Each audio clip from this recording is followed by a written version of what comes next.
Elara sat at her desk, the hum of the office a constant oppressive drone. For 5 years, she'd poured her soul into this company, meticulously crafting data reports that shaped critical decisions, often working late into the night. Her projects consistently exceeded expectations, yet her name rarely appeared on the final reports. Her contributions were absorbed, diluted, and credited to others higher up the ladder. She was the invisible engine, powering the machine while remaining unseen, unacknowledged. The injustice gnawed at her, a dull ache beneath her ribs, but she held on to the hope that her undeniable work ethic and results would eventually speak for themselves. She believed in the inherent fairness of hard work, a belief that was slowly eroding with each passing quarter. Then came the day her boss, Mr. Harrison, called her into his opulent office, not for a promotion, but for a performance review that felt more like an execution. He leaned back in his leather chair, a smirk playing on his lips as he surveyed her from behind his polished mahogany desk. "Elara," he began, his voice dripping with feigned concern, "we appreciate your effort, but let's be frank, you're invisible in this company. You lack the presence needed for growth. Your work is functional, but forgettable." The words stung, not because they were true, but because they ignored the very essence of her dedication. She wanted to argue, to list every project she'd rescued, every late night, every forgotten holiday, but the lump in her throat prevented any sound. He was dismantling her, piece by agonizing piece, under the guise of professional feedback. It was a dismissal not just of her capabilities, but of her very existence within those walls. The injustice was a burning fire now, searing through her veins, but she held her composure, refusing to give him the satisfaction of seeing her break. If you've ever felt overlooked or undervalued, this story is for you. Share your own experiences in the comments below, and let's build a community of resilience. The sting of Mr. Harrison's words lingered, a bitter aftertaste to her morning coffee. Invisible.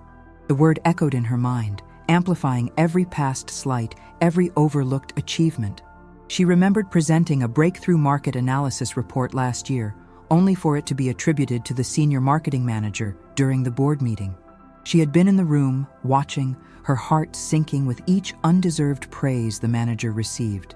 It wasn't just about recognition, it was about respect, about having her intellectual property acknowledged. She'd always believed that the truth would eventually surface, that quality would naturally rise to the top.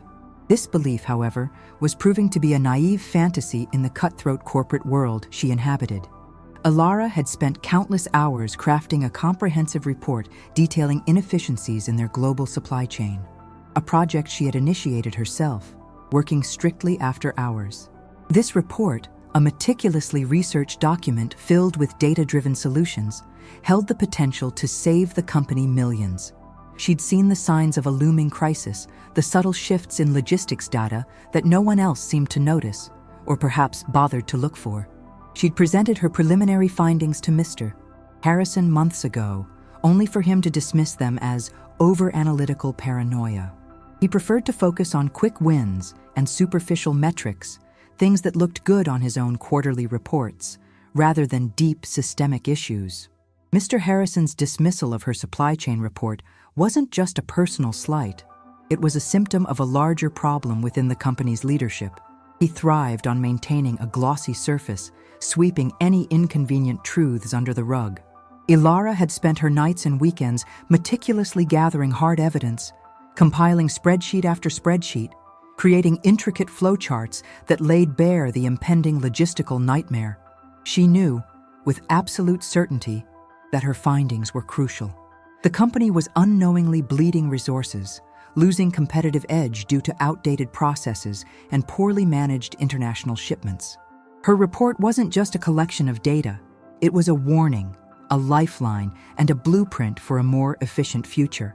She had finished the full report a week before her performance review, a massive document filled with actionable strategies and projected savings. It was too important to simply discard, despite Mr. Harrison's initial indifference. After his harsh words, a new resolve hardened within her. She wouldn't let her work, her truth, disappear into the corporate ether. The report was meticulously saved on a secure encrypted cloud server, and a physical copy, sealed in an unmarked envelope, resided in a locked drawer at home, a silent testament to her efforts, waiting for its moment. She knew it was a long shot, but she couldn't shake the feeling that this report, her invisible labor, held a power yet untapped. The next morning, the office felt colder, the smiles more strained. Elara walked in with a newfound quiet determination. She was still invisible to Mr. Harrison, but her vision had sharpened. She wasn't just working for the company anymore, she was working for the truth.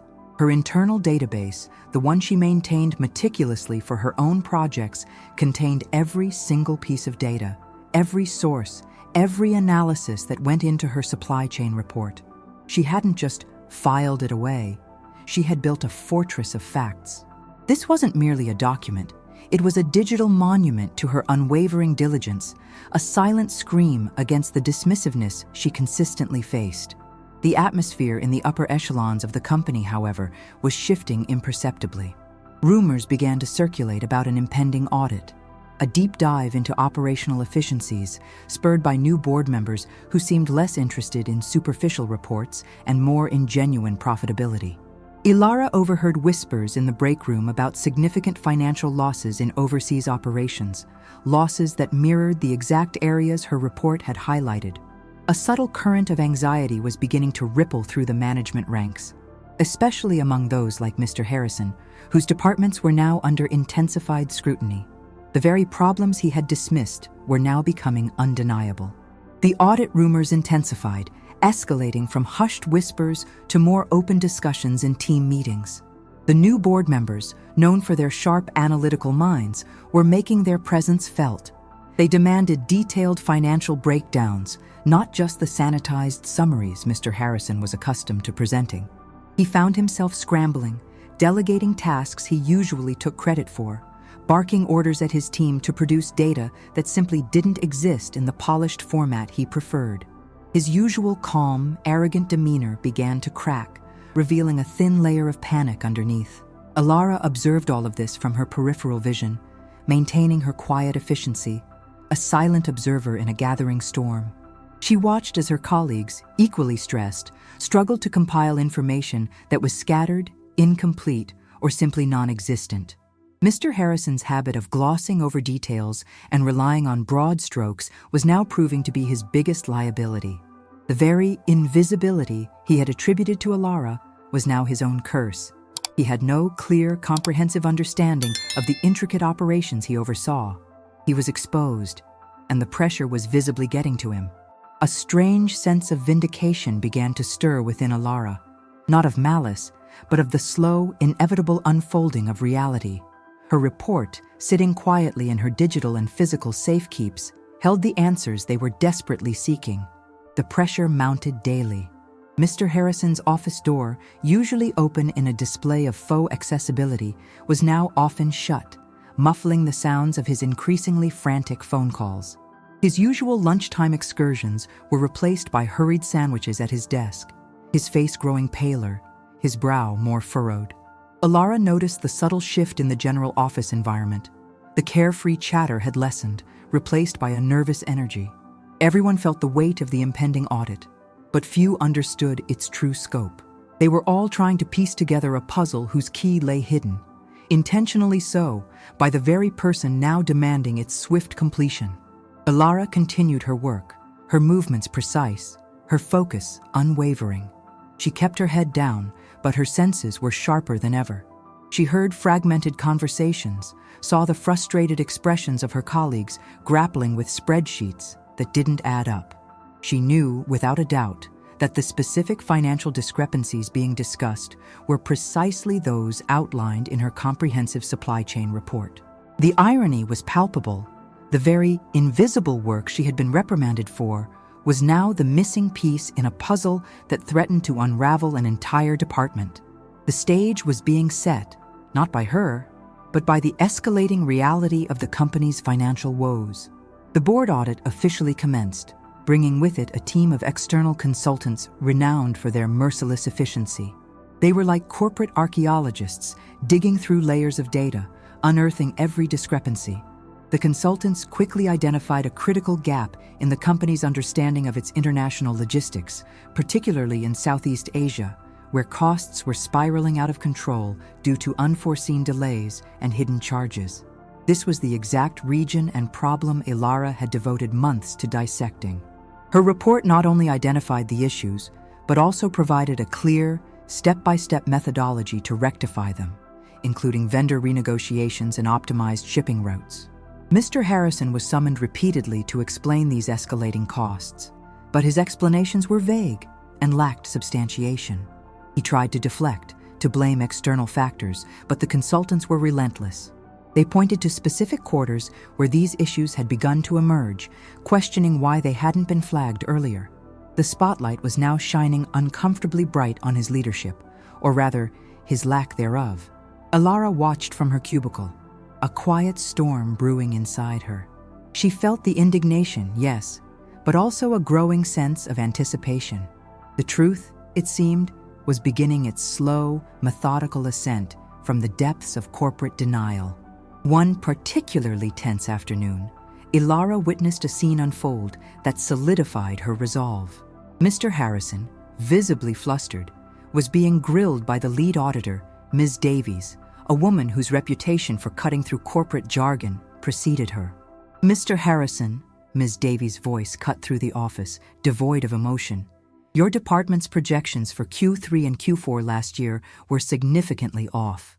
Our initial findings suggest a potential 8-figure loss directly attributable to inefficiencies you assured the board were under control. Can you provide any internal documentation, any proactive reports that address these specific concerns before our audit began?" Mr. Harrison stammered, his eyes darting around, landing briefly on Elara's desk before quickly looking away. He fumbled with some papers, offering general performance summaries that did little to appease Ms. Davies. We have ongoing assessments, of course. Continuous improvement initiatives." His words trailed off, hollow and unconvincing. Elara felt a surge of adrenaline. This was it. The moment of truth was no longer a distant possibility. It was actively unfolding before her. The hidden report, her report, suddenly felt like a living entity, pulsating with all the answers Mr. Harrison so desperately lacked. The next morning, an urgent company-wide email landed in everyone's inbox. It wasn't from HR or Mr. Harrison, but directly from the CEO's office. The subject line read, "Urgent, company-wide call for operational efficiency reports." The email stated that due to the ongoing audit, all employees who had conducted or compiled any internal reports related to operational efficiency, cost-saving measures, or supply chain optimization within the last 18 months were to submit them immediately to a newly established independent review committee. It promised full confidentiality and guaranteed that all submissions would be thoroughly reviewed, bypassing traditional departmental hierarchies. Elara's heart pounded. This was an unprecedented move, a clear sign that the audit had uncovered deeper systemic issues than anticipated, and that the board was looking for solutions from anywhere. It was a direct bypass of managers like Mr. Harrison, an admission that leadership might have failed to identify critical problems. The email specifically emphasized that anonymous submissions were also welcome, further indicating a desire to uncover unfiltered truths. Elara felt a mix of apprehension and fierce pride. Her moment, the moment for her invisible report to speak, was finally here. The universe, it seemed, had created a door where she had only seen walls. Elara took a deep breath. This was a moment of profound decision. The email specified a 48-hour window for submissions. She thought of Mr. Harrison's sneering words, "You're invisible." She thought of the countless hours, the sacrifices, the professional slights. Submitting the report meant more than just potential recognition.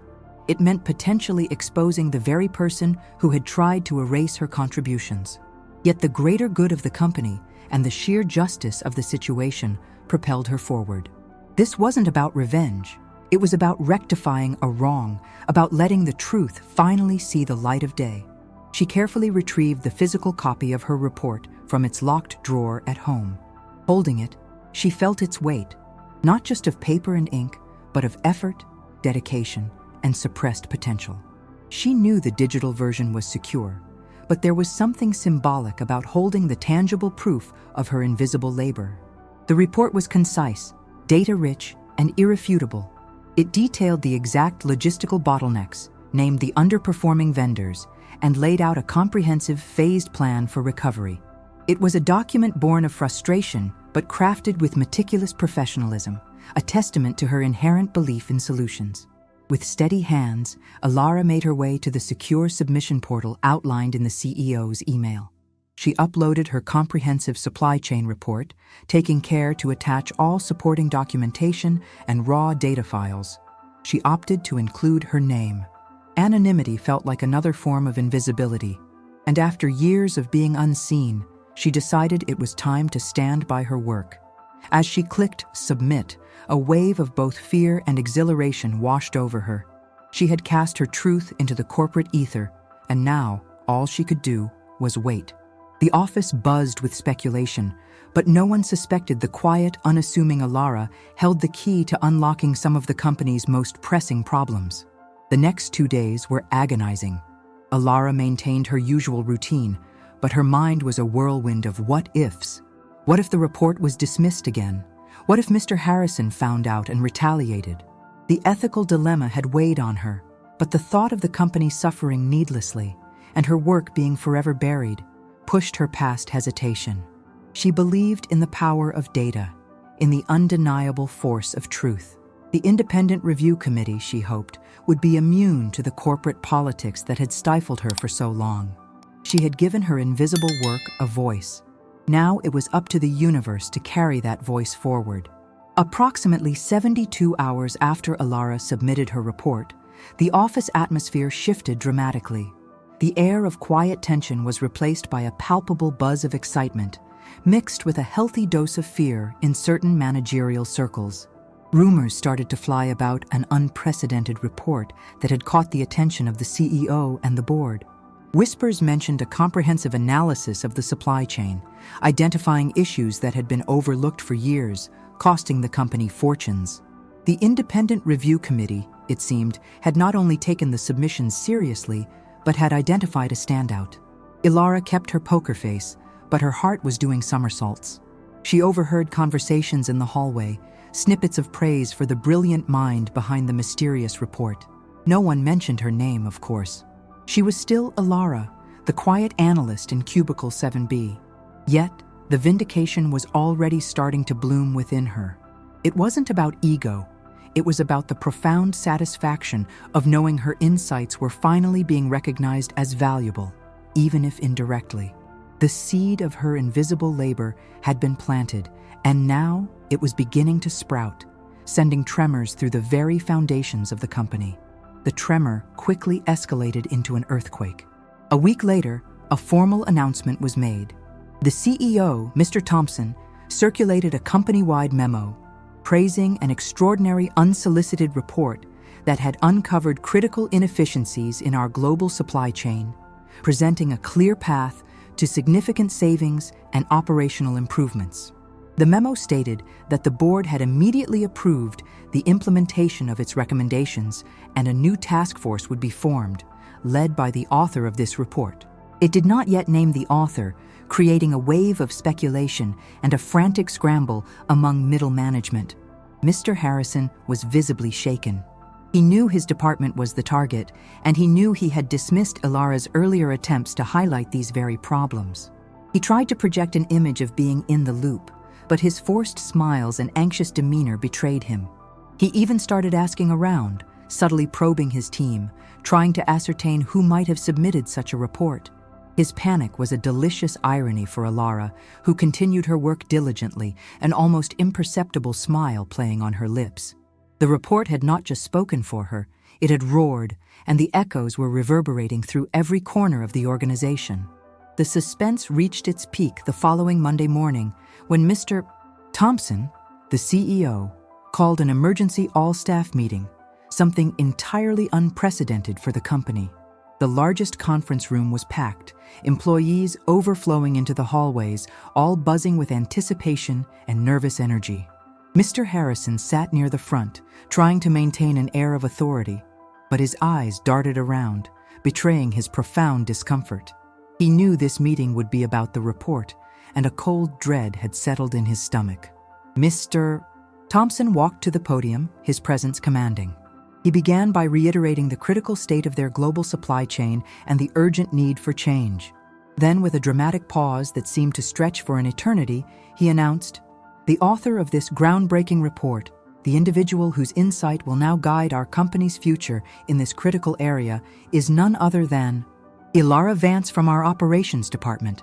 A stunned silence fell over the room, followed by a ripple of murmurs. All eyes turned to Elara, who sat quietly in the third row, a beacon of calm in the sudden spotlight. For many, she was just a face, the invisible analyst, but not anymore. The collective gasp that filled the room upon hearing Elara's name was almost audible.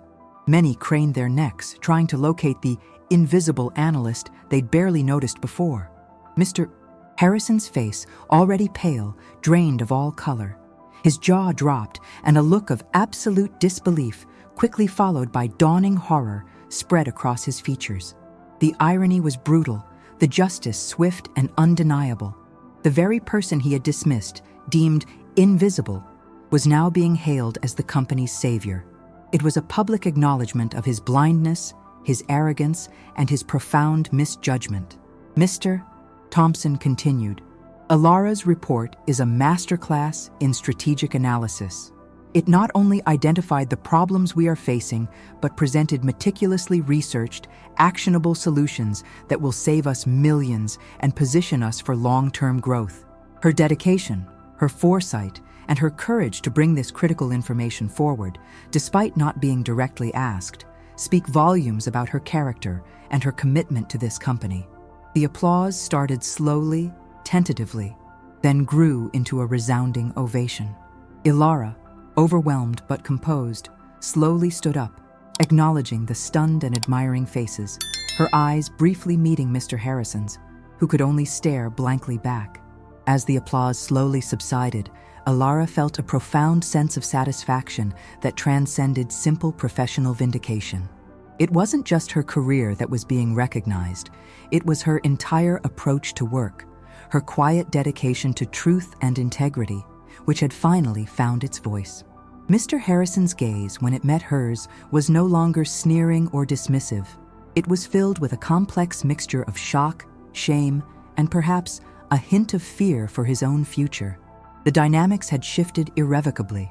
The power balance, once so clearly in his favor, had been dramatically reversed by the sheer force of Elara's diligent, previously unacknowledged work. Mr. Thompson then announced that Elara would be immediately promoted to Director of Supply Chain Optimization, a newly created executive-level position directly reporting to the CEO.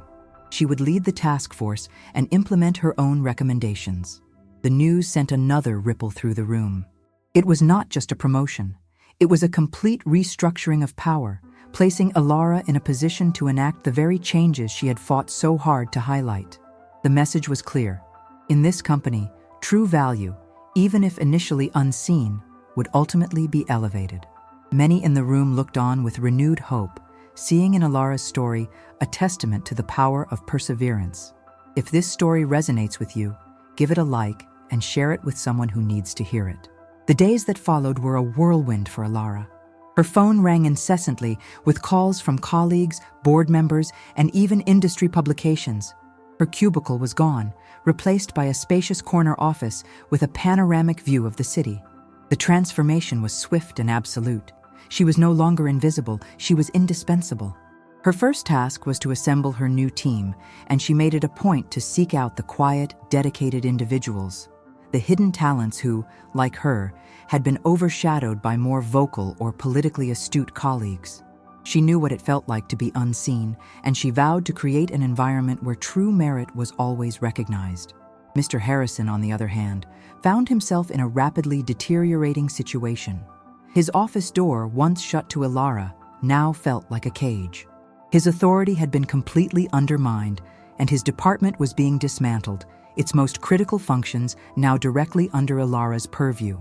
The consultants, once focused on his general department, were now specifically scrutinizing his past decisions, or rather, his lack of decision-making. The shame was palpable, and his once arrogant posture had slumped into a defeated stoop. He was experiencing the very invisibility he had once so casually imposed on others. Elara approached her new role with a balanced blend of professional determination and quiet humility. She didn't seek to gloat or revel in Mr. Harrison's downfall, though the poetic justice of the situation was undeniable. Her focus was on the work itself, on implementing the strategic changes outlined in her report and proving that her insights were not just theoretical but deeply practical. She meticulously onboarded her new team, clearly defining roles and responsibilities and ensuring that every voice was heard. She remembered what it felt like to be dismissed, and she was determined to foster an environment of open communication and genuine collaboration.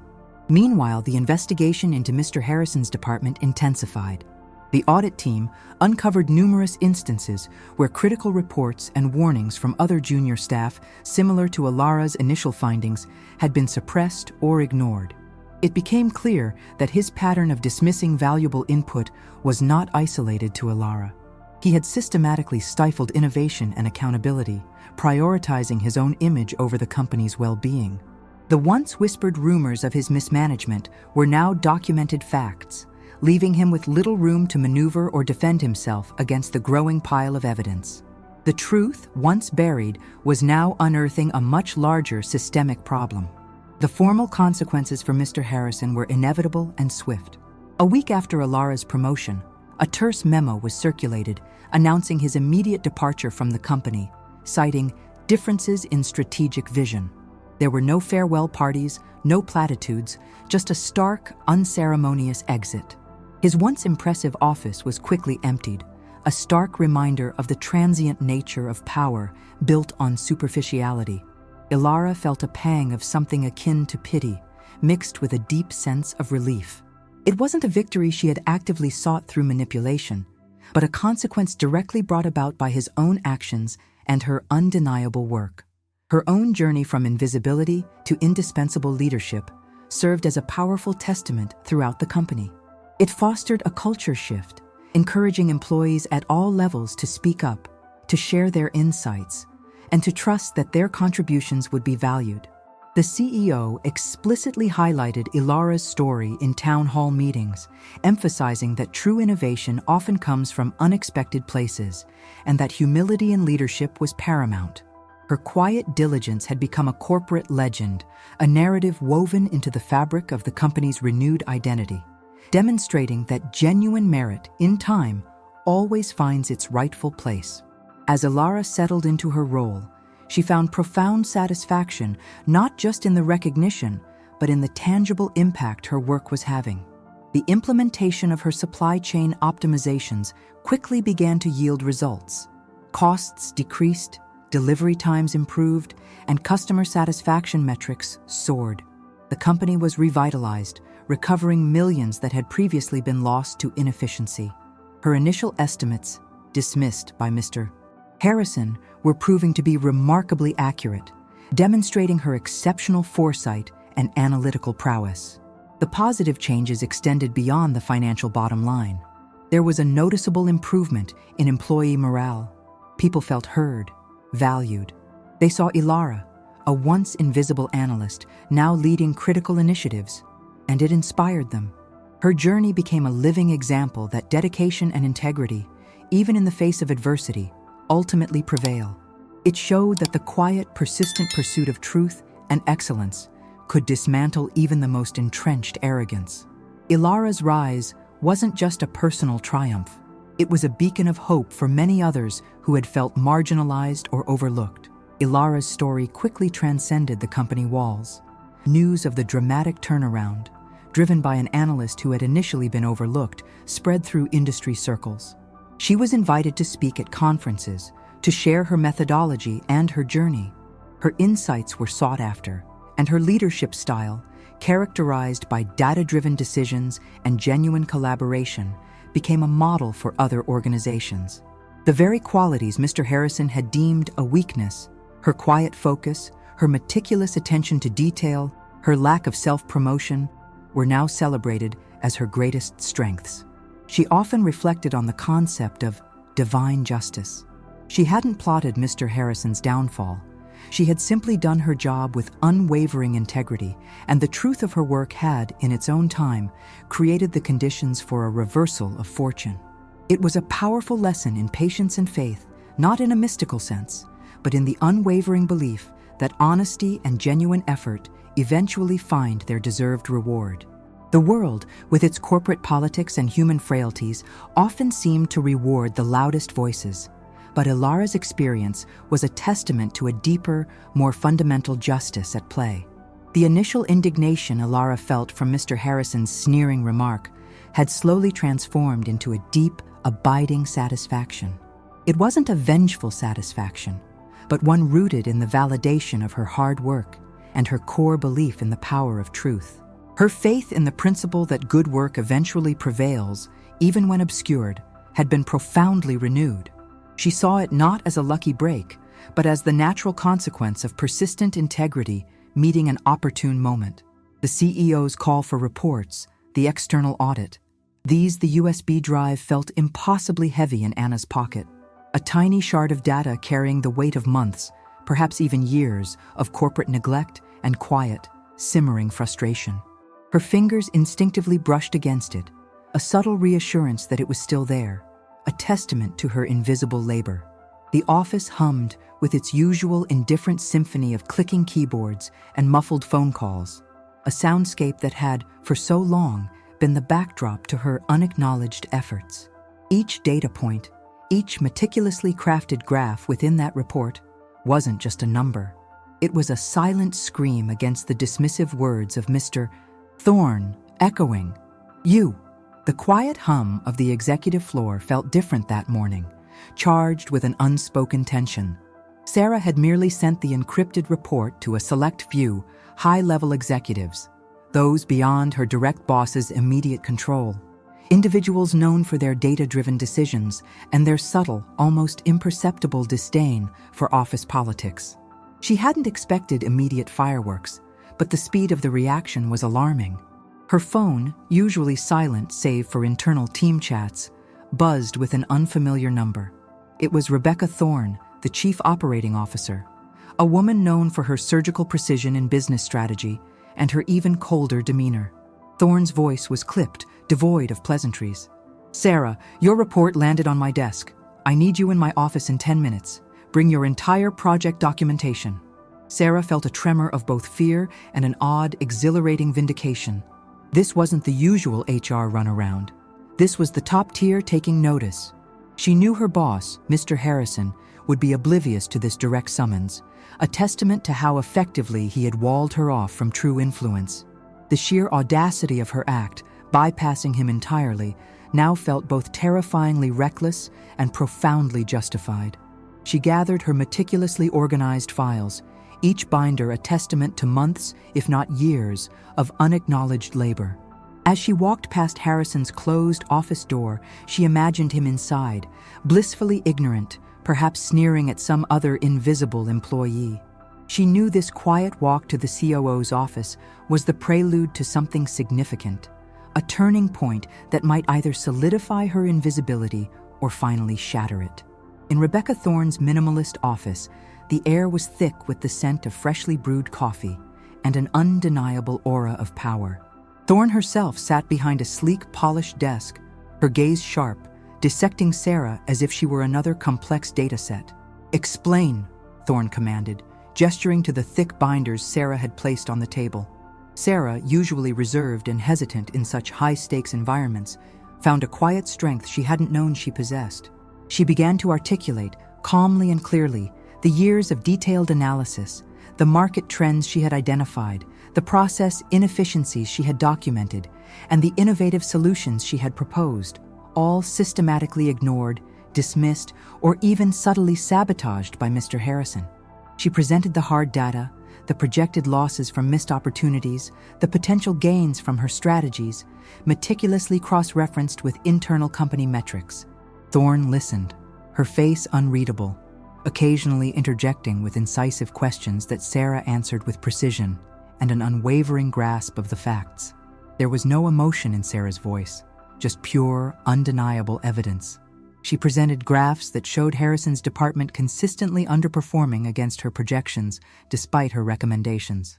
She revealed how her own projects, when she managed to push them through on a smaller scale, had yielded remarkable, albeit uncredited, success. The truth, stripped of all corporate jargon and political maneuvering, stood stark and undeniable in the data. The meeting with Thorne stretched for nearly 2 hours, a whirlwind of facts, figures, and increasingly pointed questions from the COO. Sarah felt an unexpected surge of energy as she articulated the intricate details of her work, each point a brick in the wall of truth she was building. Thorne, initially skeptical, showed growing signs of recognition. Her eyes, which had been narrowed in suspicion, widened slightly as Sarah explained how a particular initiative, credited solely to Harrison's leadership, was in fact Sarah's brainchild, implemented with minimal resources and maximum ingenuity despite Harrison's active discouragement. Sarah had the original proposals, the budget requests, even Harrison's dismissive email responses, all meticulously documented. Thorne took copious notes, her pen scratching rhythmically across a legal pad. "So, you're telling me," Thorne finally interjected, her voice dangerously quiet, "that we've been sitting on these insights for years, insights that could have significantly impacted our Q3 and Q4 results, simply because they weren't approved through the official channels by Mr. Harrison?" Sarah met her gaze directly. "Yes, Ms. Thorne, and not only that, but the data clearly indicates that Mr. Harrison consistently suppressed initiatives that threatened his perceived authority, even when those initiatives were demonstrably beneficial to the company." The weight of those words hung heavy in the air, a silent accusation backed by irrefutable proof. Thorne leaned back in her chair, a thoughtful, almost chilling expression on her face. "Thank you, Sarah. You've given me a lot to consider." The dismissal was polite, but firm. Sarah left the office, a strange mix of exhaustion and exhilaration coursing through her. She had laid bare years of suppressed truth, and now the ball was in someone else's court. The corporate machine, slow and ponderous, had begun to turn. The next few days were a blur of hushed whispers and strange glances on the executive floor. Mr. Harrison, usually boisterous and self-assured, seemed to shrink visibly. His usual loud pronouncements were replaced by a quiet nervousness. He started appearing in the office earlier and leaving later, often with a worried frown etched on his face. Sarah observed this transformation with a detached curiosity, a silent witness to a drama unfolding around her. She didn't seek out validation, nor did she gloat. Her work spoke for itself, and the truth, once unleashed, had a momentum of its own. She continued her daily tasks with the same diligence, but there was a new lightness in her step, a quiet confidence born from the knowledge that her efforts were no longer entirely unseen. The company was starting to feel the tremors of change, and the epicenter, she knew, was her little-known report. The first real crack in Mr. Harrison's facade appeared a week later. A company-wide email was circulated announcing an urgent internal audit of departmental performance with a specific focus on innovation bottlenecks and underutilized talent. The language was vague, but the message was clear to anyone paying attention. Heads would roll. Harrison, who usually prided himself on his ironclad department, now looked like a ghost. He called Sarah into his office, his usual swagger replaced by a forced cordiality that was utterly unsettling. "Sarah," he began, attempting a weak smile, "I've been reviewing some of your older project proposals. Quite insightful, actually. Perhaps we should revisit some of these ideas. You've always had a keen eye for detail." The words felt like ash in her mouth. This was his desperate attempt to co-opt her work, to claim ownership of the very ideas he had systematically dismissed. Sarah maintained a calm exterior. "Thank you, Mr. Harrison. I'm glad you're finally seeing the value." Her tone was polite, but firm, leaving no room for him to twist her meaning. She knew this was not a genuine change of heart, but a frantic scramble for survival. The invisible threads of justice were tightening, and he was beginning to feel their pull. The internal audit was relentless. A team of external consultants, notorious for their ruthless efficiency, descended upon Harrison's department. They interviewed everyone, meticulously reviewed financial records, and, most importantly, cross-referenced project timelines with original proposals. Sarah was called in for multiple sessions, each time presenting her case with clarity and supporting documentation. She didn't exaggerate or embellish. She simply presented the facts. The consultants, trained to spot inconsistencies and evasions, recognized the stark truth in her data. They saw the pattern of innovation suppression, the credit taken for others' work, and the missed financial opportunities. Meanwhile, Harrison's attempts to deflect blame or misrepresent his team's performance were met with cold, professional skepticism. His bluster, once intimidating, now seemed pathetic against the backdrop of irrefutable evidence. He found himself increasingly isolated, his usual allies on the executive floor suddenly unavailable or distant. The once vibrant corporate ladder he had so confidently climbed was now crumbling beneath his feet, rung by painful rung. The atmosphere in the office was palpable, a quiet anticipation of the inevitable. The official announcement came just before the quarterly board meeting. A terse, company-wide email from the CEO's office. Mr. Harrison was transitioning out of his role, effective immediately. There was no mention of his contributions, no well wishes for future endeavors, just a cold, clinical statement. The news rippled through the office like a shock wave. Sarah felt no triumph, only a quiet sense of closure.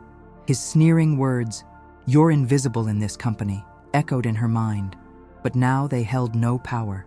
The hidden report had indeed spoken for her, louder and more eloquently than any words she could have uttered. The email also contained another significant detail. Rebecca Thorne, the COO, would temporarily oversee Harrison's department with a mandate to restructure and revitalize. This was not just a dismissal. It was a complete dismantling of the old guard and a clear signal that the company was serious about change. Sarah understood that her quiet act of defiance had not only exposed a single individual, but had also revealed systemic issues that the leadership was now forced to address. The company was being cleansed, not by a sudden storm, but by the persistent erosion of truth. The very next day, a new email arrived, this time directly from Rebecca Thorne. It was addressed to Sarah. It wasn't a formal summons, but a simple invitation. "Sarah, I'd like to discuss the future of your department. Can you meet me at 9 a.m.? Sarah felt a quiet thrill. This wasn't just about Harrison's departure. It was about what came next. In Thorne's office, the tension was gone, replaced by an atmosphere of focused professionalism. Thorne looked at her, not with the previous scrutinizing gaze, but with one of respect. "Sarah," she began, "your report didn't just expose inefficiencies. It highlighted a significant leadership gap and, more importantly, demonstrated an extraordinary level of insight and dedication. We've been blind to a lot of potential here." Thorne then offered Sarah a newly created position, Head of Strategic Initiatives, reporting directly to the COO. It was a role of immense responsibility and influence, one that would allow her to implement many of the very ideas Harrison had suppressed. Sarah felt a wave of profound gratitude and a sense of destiny. The invisible employee was not only seen, but was now being asked to lead, to shape the very future of the company she had quietly served for so long. Sarah's rise was swift and undeniable. She moved into her new, spacious office, a stark contrast to the cramped cubicle where she had toiled for years. Her proposals, once scoffed at, were now fast-tracked. She assembled a team of bright, enthusiastic individuals, many of whom had also felt marginalized under the old regime. The projects she championed brought tangible, measurable success, validating her long-held convictions and proving the worth of her invisible labor. The company began to thrive, not just financially, but culturally. There was a renewed sense of purpose, an openness to new ideas, and a genuine appreciation for contributions at all levels. Sarah, once relegated to the shadows, became a beacon of inspiration, a testament to the power of perseverance and the quiet strength of truth. She never sought revenge or gloated over Harrison's downfall. Her focus remained steadfastly on the work, on building something better. She understood that her story was not just about professional vindication, but about a deeper, more profound form of justice. Years later, Sarah, now a respected leader within the company and an influential voice in the industry, often reflected on that pivotal moment. She saw the intricate tapestry of events, the slow build-up of injustice, her quiet resilience, and then the sudden, undeniable intervention that shifted everything. It wasn't about revenge, but about balance, about a universal principle that ensures that truth, eventually, finds its way to the surface. Mr. Harrison faded into obscurity, a cautionary tale whispered in hushed tones, a stark reminder that true authority comes not from position, but from integrity and genuine contribution. Sarah's journey was a powerful testament to the idea that patience, faith, and unwavering dedication, even in the face of profound adversity, are never in vain. Her story became a living embodiment of the profound truth that what is done in the dark, whether good or ill, will eventually be brought into the light. The justice she received wasn't just corporate. It felt, to her, divinely orchestrated. It was a clear sign that even when human systems falter, there is a higher order at play, a profound rhythm to life that ensures all wrongs are eventually righted, and all hidden virtues are ultimately rewarded.